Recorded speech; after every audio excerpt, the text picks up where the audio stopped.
Ngayong araw guys, tayo naman ay magtutungo sa irrigation dahil tayo ay manguhuli ng may ulam na isda. Tayo ay maglalambat ng isda doon sa may ibaba ng irrigation.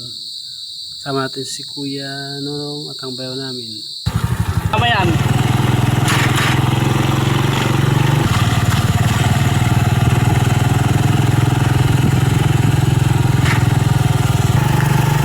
Ginagawa nga pala ang gilid ng palayan dito sa malapit sa irrigation guys. Ayan po, ginagawa pa lang nila ngayon.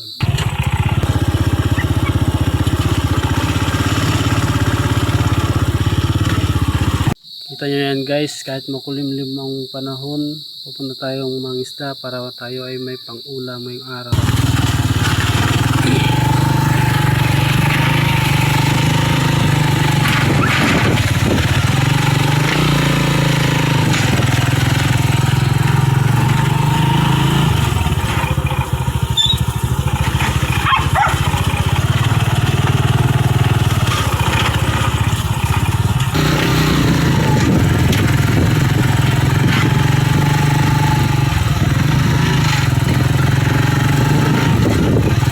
Malilit pa.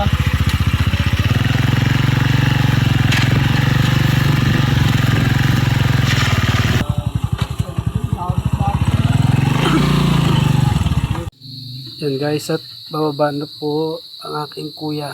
Tingnan niyo po ang view dito sa pinangingisda namin guys. Napakaluwang. So nga lang po ay makulimlim. Mga alas 11 pa lang po ng tanghali yan guys ha. Tingnan po kung gano'ng kaluwang yan guys. So, napakaluwang, napakaraming isda po dyan na tawagin na Gloria. Yung po tinatawag nilang Gloria ang isda, yung tilapia. Po guys, tingnan po kung gano'ng kalalim. Gilid pa lang po yan guys. So, kita nyo naman po siguro na hanggang leeg na niya. Lalo na kung papagitna ka pa dyan guys, mas lalong malalim. Pasan ba yan? Paba?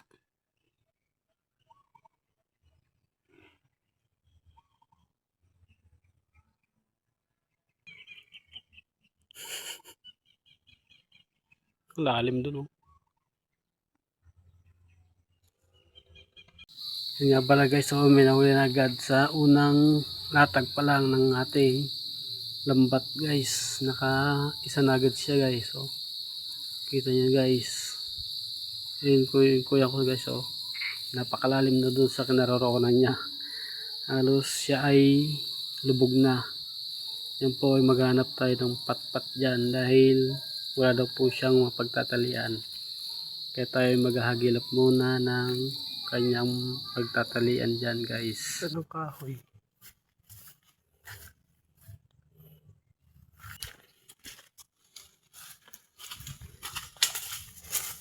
Habot mo?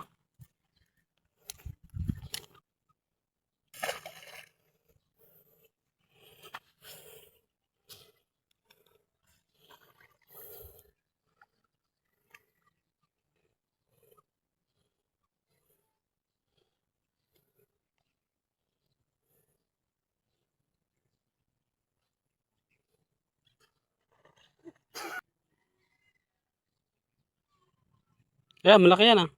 Oh, tilapia na? Oh, dali ko akong lalagyan.